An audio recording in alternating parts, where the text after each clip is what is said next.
So it's the right use of things is what she was telling us, and how the right use of things can bring and help that peace within inside you. Another thing that came across my awareness this week was that all that is happening right now today are the consequences of choices that we've made in the past. You're here today because you made a choice to come to church. You go to work tomorrow as a result of a choice that you've decided to earn a living, right? So these are all consequences of choices. Good consequences, bad consequences.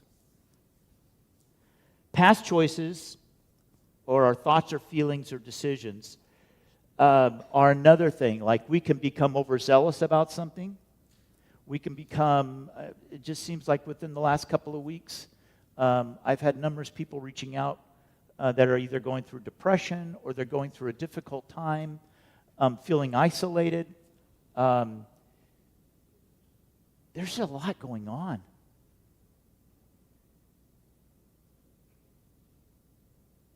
And it's like I think of it like a boat.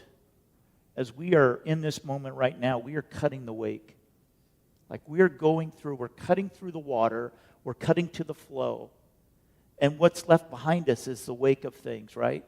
And how we pilot that boat and how we pilot going through that wake can have an effect on those around us and those in our world. Most of the time, the effects of that wake is unknown to us because we're moving forward. But yet what's happening behind us we're not aware of. Like, I can be overzealous about something and not recognize the feelings that my enthusiasm might have on somebody else who doesn't quite feel as enthusiastic.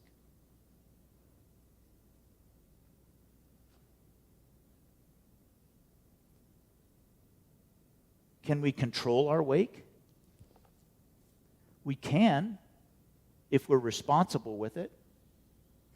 And I think of, as a kid growing up, we had a cabin on the lake, and we would go and play in the water and that sort of thing, and the speedboats that go by, and they have the 5-mile-an-hour zone to keep the boats down so the wake doesn't affect the boat docks and stuff like that, right? So when you're in that 5-mile-an-hour zone, you're being responsible with your wake so that it doesn't affect people that have boats in that area, right? But then when you get outside of that, there's a place for speed. There's a place for all of that energy. But when you're in close to shore, when you're in close to other things, the caution is to be careful of what you're throwing off.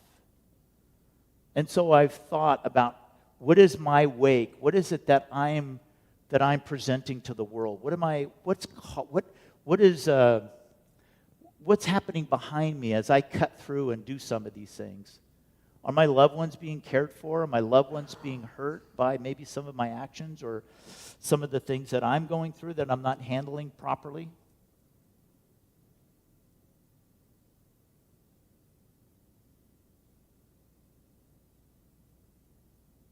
In the daily word, it's another thing of reflection. We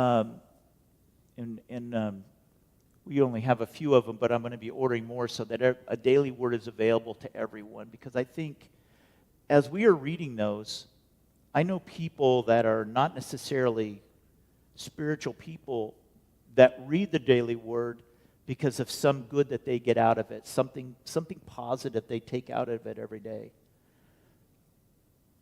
And one of the things that it's been kind of leading up to and talking about is, as we get into the holidays, is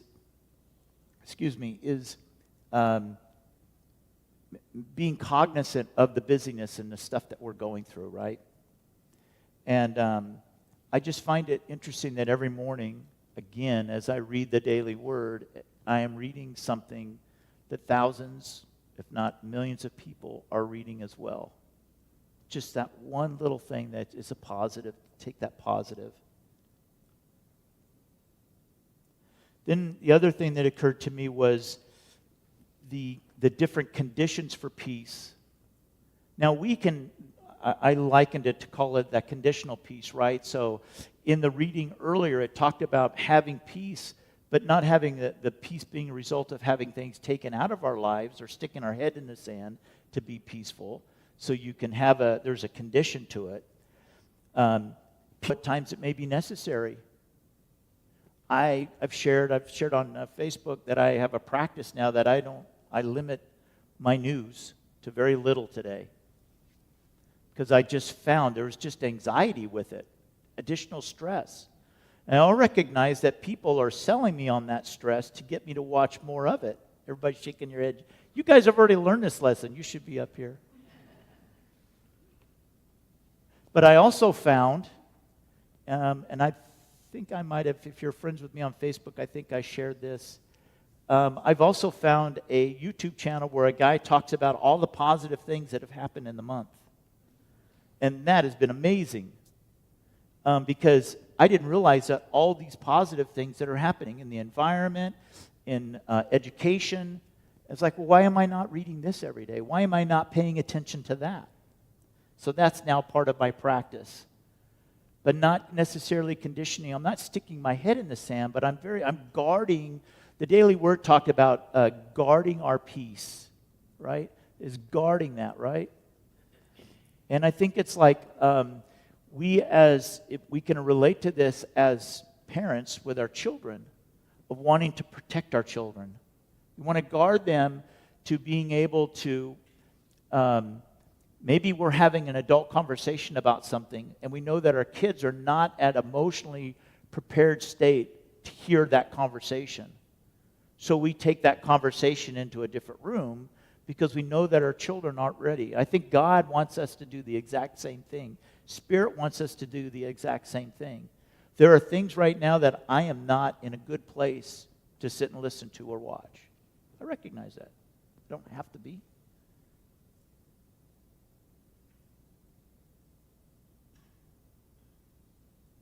I've also, full disclosure, I'm very impatient when it comes to driving. I do not like sitting in traffic.